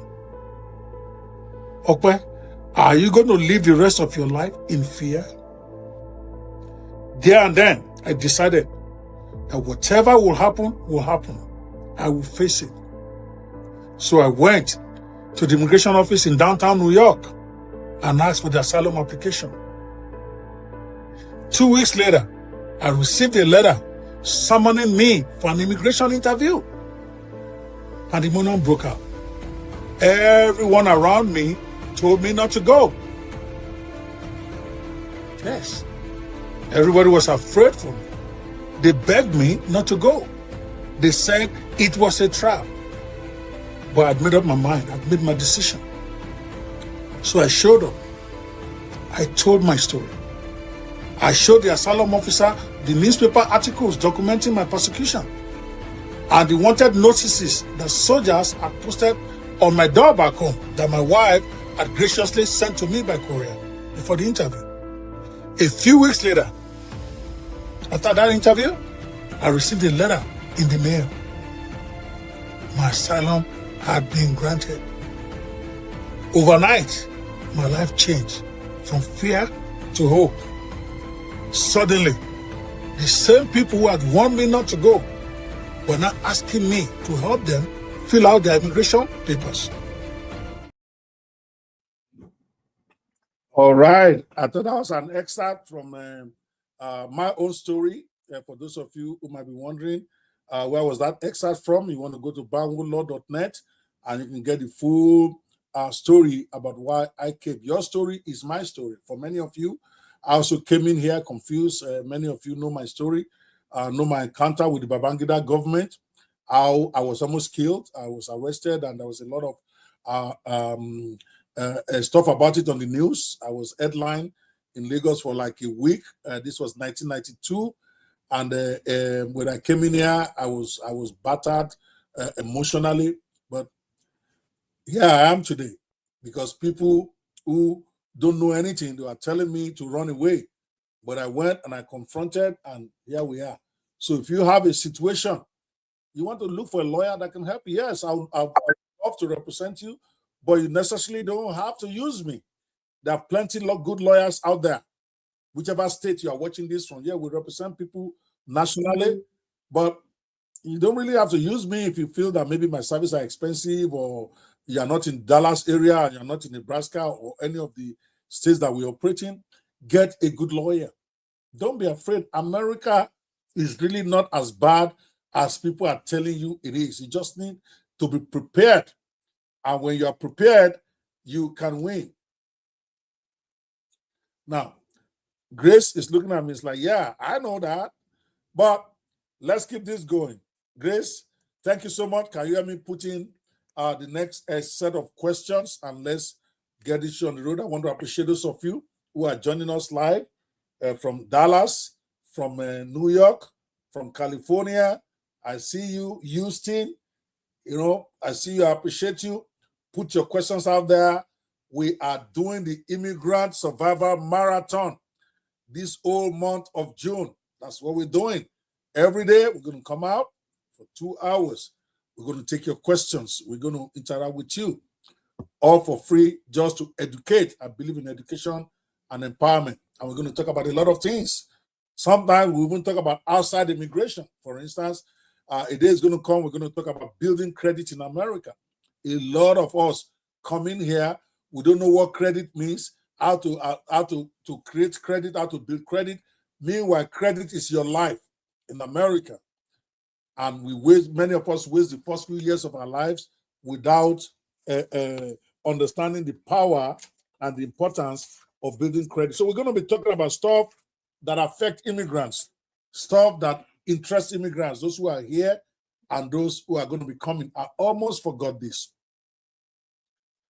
The last couple of months, I published 2 of my great books on American immigration.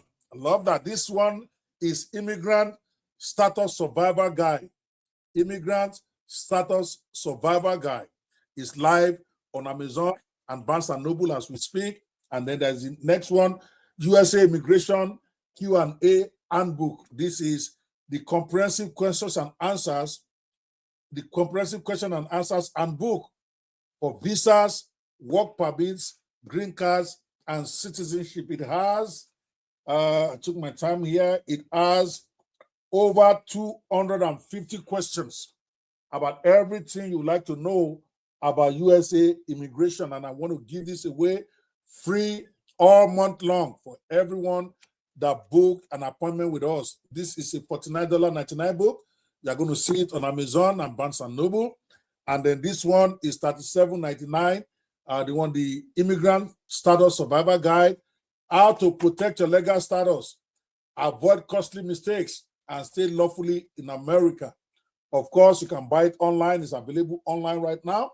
But if you book a consultation call with me in this month of June, regardless of whatever day it is, you are going to get these 2 books for free. We send digital copies of it for free. And for those who come physically into the office in Dallas, I will personally give you an autographed copy of this in the office. Those who are doing the Zoom call, maybe you are in Africa, you are in Cameroon, you are in Zimbabwe, you are in South Africa, you are in Brazil, or you are in Europe, and you want to consult with us by Zoom, we will send you digital copies of this for free in the mail. It's part of our special promotions going on in the month of June. I really like this one about survival in America. Some of the topics is explaining to you difference between visa stamp and your stay period. Because it's a mistake that traps many immigrants. They don't know the difference. Somebody comes in, he has a 5-year multiple entry visa, but they gave him 60 days at the point of entry. And he's telling people he has 5 years to stay. No, you don't have 5 years. You only have the time that you are given at the point of entry. We explain that. In there, we talk about what does out of status really mean and the implications for you.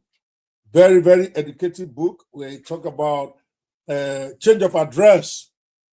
A lot of people have lost their status because they don't understand the rule that many immigrants are ignoring about change of address. It can get you deported. When you change your address and you don't do some things, it may cost you your very freedom in America. And then we talk about all sorts of topics. Each page we discuss a topic that is of interest to immigrants. And the second one, USA Immigration Q&A Handbook. You really want to have that. Every question that you may have about immigrating to America is right there. But we're giving it away for free, both of them. If you're booking a consultation with Ope, speakwithope.com, on speakwithope.com in this month of June 2026, in case you happen to be watching, recording later, this free giveaway, month of June 2026, that we're just starting today as part of our special program to launch our Dallas office, Banwo Law on Dallas office. All right, I'll be right back after this short videos. Just they are educative, and I want to encourage you to watch them. Okay. They fear him. Clients trust him. They fear him. Clients trust him. The Immigration Rottweiler.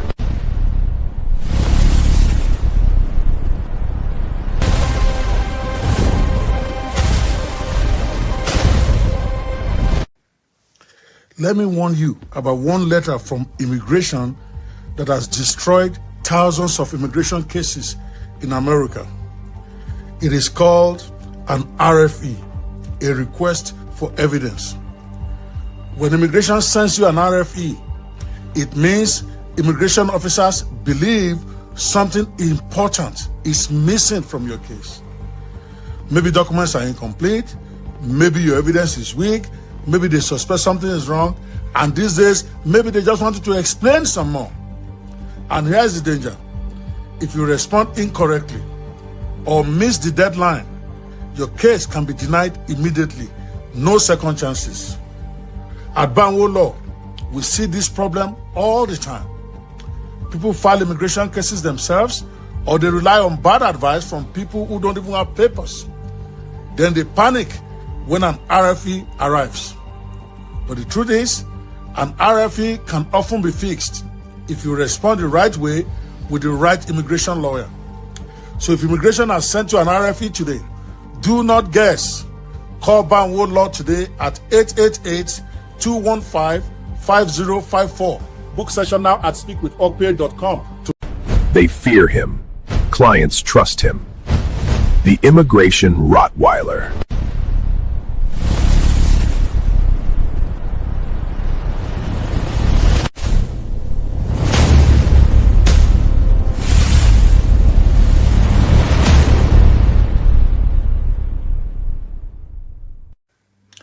Thousands of immigrants lose their green card cases every year because of one simple mistake during the immigration interview. And here is the mistake. They go to the immigration interview unprepared. Many people assume the officer will just ask a few simple questions and they'll be done. But immigration officers are trained investigators. They are looking for inconsistencies, missing documents, and answers that don't match your application. If your answers contradict your paperwork, or if you don't bring the right evidence, your case can be delayed, denied, or even sent for further investigation that can open up other stuff for you. At Banwo Law, we help clients prepare for immigration interviews so that they understand what officers are really looking for and how to avoid the mistakes that destroy cases. So if you have an interview coming up, don't walk into that room unprepared. Call Banwo Law today at 888-215-5054 or visit us at speakwithope.com to book an appointment. A little preparation today could protect your entire immigration future. Do it now. Give us a call right now.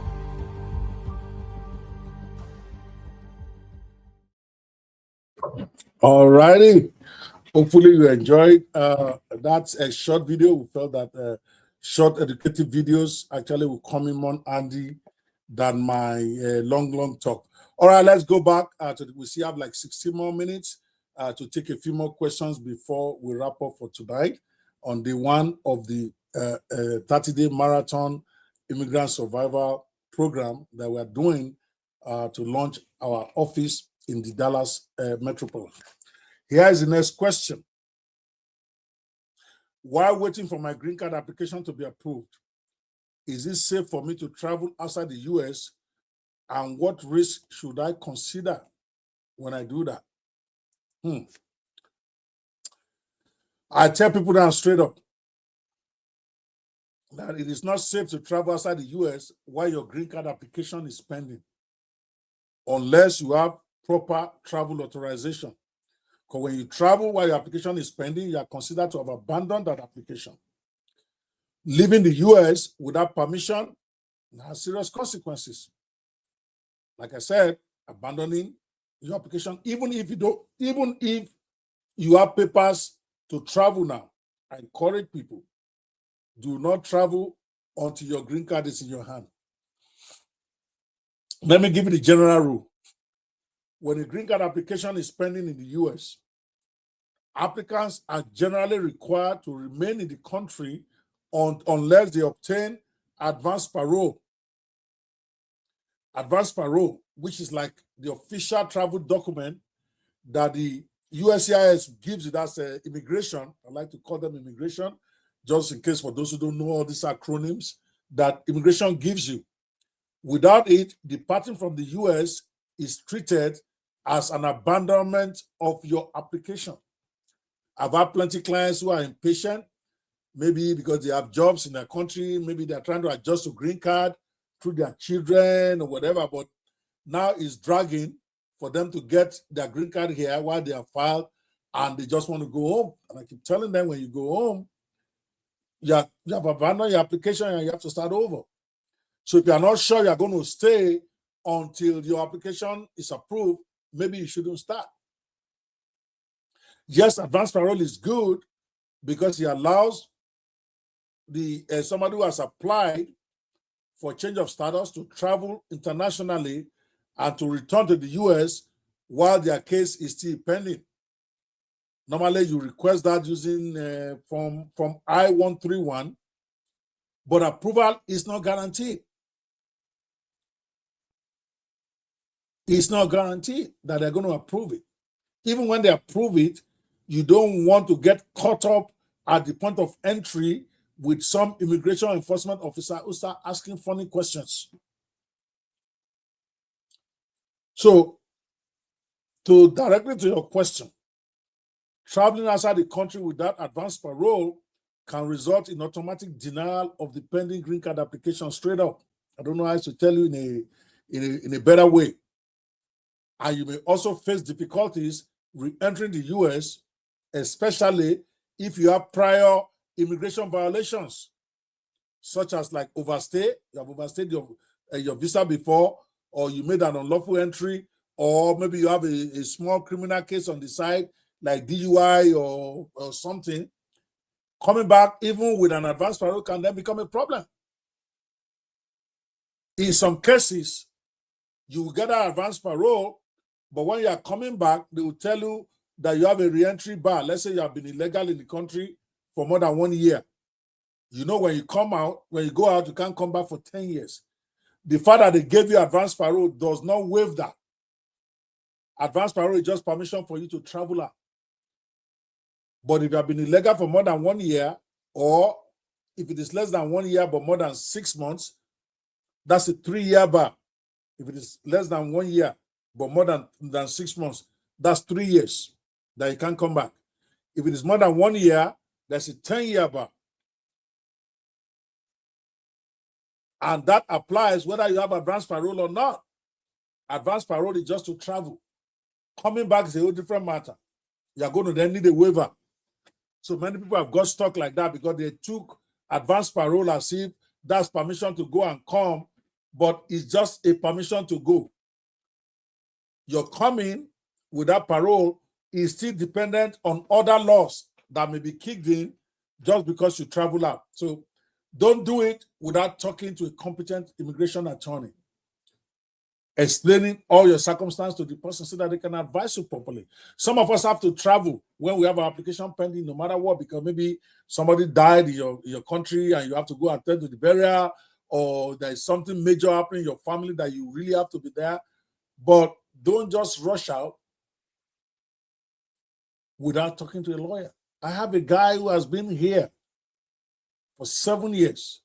He's married to a U.S. citizen now. He's on the verge of getting his green card. He has applied for the green card, but the green card was taking time. I think it was supposed to be 6 months.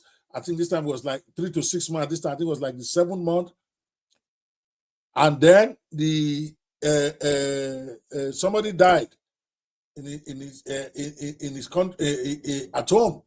I think it's the sister or the mother or something. And he insisted, no, I have to go bury my mother. I have to go bury my sister. And I'm like, I'm sorry to say this. I'm not trying to be insensitive, but your sister or your mother is already dead. Whether you go for the burial or not, it's not going to bring them back to life. You are fighting for your ability to stay here. You have a child born here. You are just putting your life together after 7 years. If you miss that burial, the war will not end. Attending burial does not do anything for the dead person. Attending burial is to please the world. We are very emotional in Africa. But I explained it to him that the dead is dead. Okay? Whether it's your mother, whether it's your sister, whether it's your wife, it don't matter. They're already dead. So you're going back is not to please them, because they can't be pleased anymore. They're already in heaven or hell. Wherever they're going, they're already there. It is you are going to please your neighbors, to please your families, and you may not be able to come back because now you have a 10-year bar. Even with this advanced parole, because we got advanced parole for him. And I'm like, with this one, you might not be able to come back without a waiver. He said he didn't care. I have responsibility. My family, my family, my family. He left. He has not been able to come back. He's 12 years now. They never approved his waiver. Now, the one person that has been sending money home to help his family is now one of them looking for a job in Nigeria. This is a serious matter. True story. Now he's struggling because he was too interested in burying the dead than in saving his own life or preserving his own future. Now, the same people that are saying you have to come and bury your they are the same one laughing at him now. But that's how the world is. So understand this. Traveling outside the country when you have something pending is a serious matter. Even they give you advance parole. Because the Customs and Border Protection, the CBP people, they still have the authority to inspect and determine your admissibility, even though you have an advance parole in your hand. So certain factors like maybe prior removal orders or criminal issues, maybe you had a DUI or domestic violence or some small criminal cases that you didn't even go to jail for, they can still create complications for you upon your return. So you want to watch that. I'm talking a lot about this because I've seen people get stranded forever because of this. Not to now talk about those who don't even have authorization.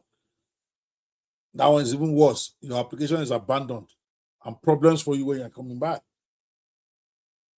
The advanced parole is supposed to protect your going and coming, but remember, if there are other underlying issues, that advanced parole reentry right will not protect you. I hope you get it. I don't know who asked that question, but if you are really, really, really bent on traveling home, think about it. Think about it well, because you might go and not be able to come back, especially under this climate. I'm not saying don't go home if you have to go,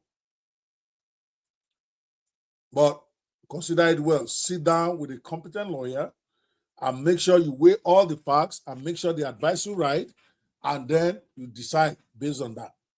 All righty? Okay, Grace, can you pose the next question for me, please?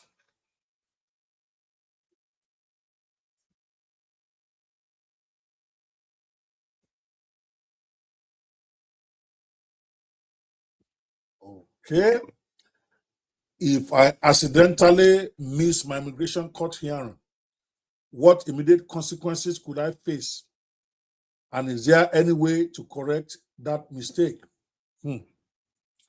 If I accidentally miss my immigration court hearing, what immediate consequences could I face? And is there any possible way to correct that mistake? First of all, let me tell you this. Missing an immigration court hearing in the US can be very serious these days. It has serious consequences. But in some cases, it may still be possible to correct the mistake depending on how quickly action is taken and the reason for missing the hearing. Hear me well. If you fail to attend a scheduled immigration court hearing, what the immigration judge will do is to typically issue what they call an in absentia order. Basically, it will order you deported in absentia. This is not Africa. This is not Ghana or Cameroon or Nigeria, where they will just waive, they'll do a continuance for you because you showed up and you are telling them you are sick through your lawyer. They will deport you in absentia. This means that the person can be ordered deported without their case being heard. And once this order is issued, you are considered removable from the US, and ICE will begin enforcement action against you, meaning they start looking for you. It's not like before, where the judge orders you deported in absentia, they just leave your file there, and the day you come into contact with them is when they then act on it. Now, they carry that in absentia order, and they start looking for you in all the addresses where they can find you. So don't miss your court hearing. There are too many social media lawyers who are telling people when they give you a paper to come up in court, like notice to appear in court or whatever, they tell you to run away. That's the worst advice you can take. As long as you keep showing up, you are okay. This is still America. This is not Banana Island. When they tell you to go to court, they teach you with respect.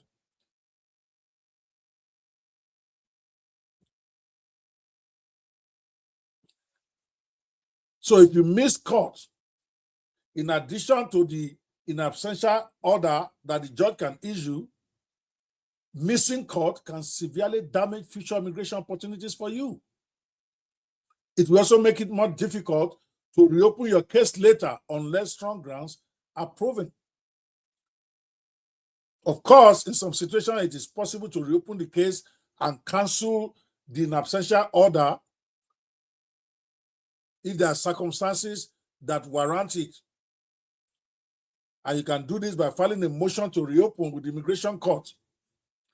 But you must understand strict legal requirements apply to doing this. A motion to reopen, if you are deported in absentia, can be granted if you can show that you did not receive proper notice of the hearing. That is the most common one that can get you out of that jam. If you can show that you did not receive proper notice, and before people will go to court and say, well, I didn't get the thing in my mail, and then the judge will just grant it. No. If immigration can show that they sent it to the address that you gave them, then you cooked. I have a client in Rhode Island, Maryland now, Maryland. She was living with friends. Of course, I'm not going to mention name for confidentiality. I'm just telling you the story, true story. My client. She was living with the family of her husband when she visited. She filed her papers and all that. When immigration sent her a letter to come and do fingerprint, the relatives she was staying with, they didn't give her the letter because they were quarreling over whatever. They basically hid her immigration papers. Then, when she didn't show up, they sent a letter to show up in court. They sent a letter to come for interview on the asylum that she filed. Again, she didn't get it because the family didn't give it to her. The family of the husband that she was staying with, because she had some quarrel with them. Nobody cares at that point. The case was referred to court. If that had been court hearing, she would have been deported in absentia. So she can't go to court, which is what we try to do when she finally hired us, to say she did not get the proper notice of the hearing. They're like, no, we sent it to the address that you gave us. That was it. In another case, I know of a situation where the client actually gave a wrong address to the lawyer. So the lawyer filed her papers with the address that it was given by the client.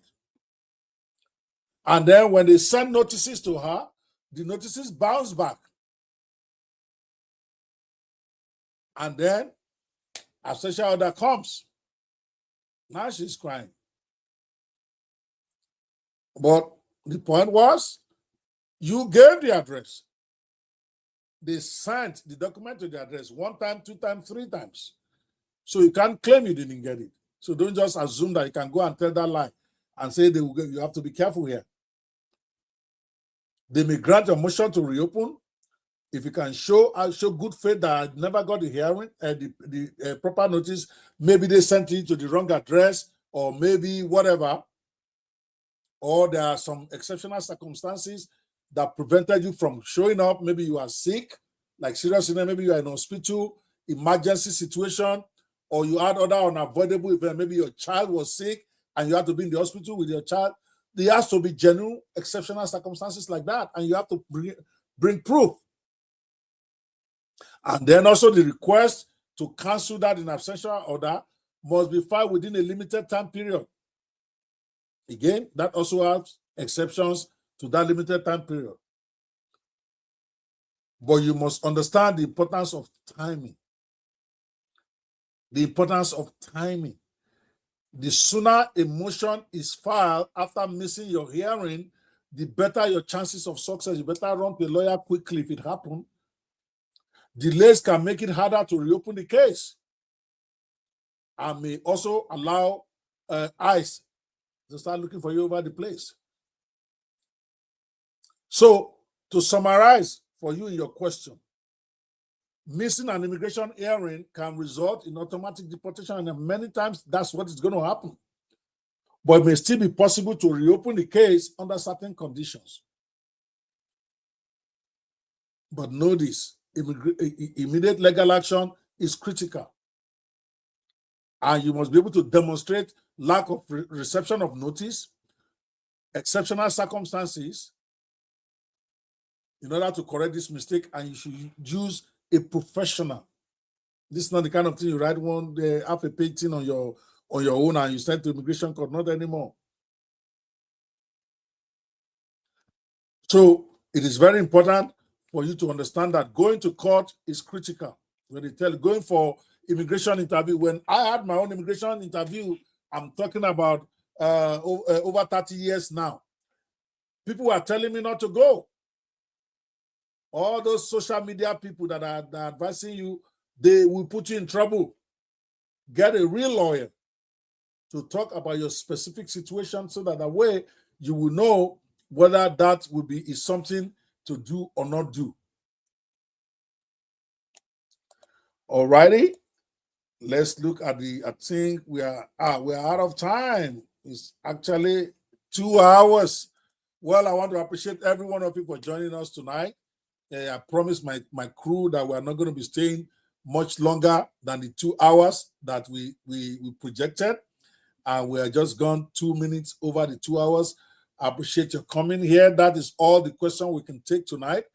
We'll be back here tomorrow, same time, 7 p.m. Central Time. That is 8 p.m. Eastern Time. And I think that is like morning in Africa mostly, but our broadcast is what it is. It's more focused on the immigrants inside America, even though we service people all over the world. Hopefully, if you miss it, if you're watching this and you can't hang with us at 7 p.m. tomorrow, you can always watch the rerun. We have the replay available on our website, Immigrant Survival Show, and it's also available on Banwo Law social media accounts on Facebook, on LinkedIn, on Instagram. I think we are live on all those places right now. Let me bring up Grace. Thank you, Grace, for tonight's show. I appreciate you. You did a lot of work in putting up those questions for me every time they post them. Thank you so much. I appreciate you and the background work that you all do behind. Thank you, sir. To make sure that this show is a great one. I really, really appreciate you. I want to appreciate Jolomi, one of our background staff, our paralegal helping with this, Samuel. I think Samuel has gone to sleep finally. I don't know what time it is in Nigeria now. I think it's like 3 a.m. or something. Sorry about that. And then I think Joseph didn't even show up tonight. But I appreciate you because you told me you can't sleep while I'm still on here. That really touched me. My paralegal say, Daddy, I cannot be asleep when you are on air. I'm like, you better go and sleep. Now me carry work and I'm in America. So thank you so much, Grace. I appreciate you for your commitment and your dedication to the show. That's it, people. We appreciate you so much for being here. And we see you same time tomorrow, 7 p.m. Central, 8 p.m. Eastern time, and 1 a.m. Nigerian time. All right, I'll see you guys, and it's a wrap. My name is Ope Banwo, and they call me the Immigration Rottweiler. Not because I bark, not because I make noise, but because I don't let go. When your case gets tough, when the system pushes back, when others start telling you there is nothing we can do, that's when you call me. Because once I lock into your case, I don't stop, I don't quit, and I don't back down until we get results. So go book a consultation on speakwithope.com now, and let's activate the Rottweiler mode on your case before the immigration knocks on your door.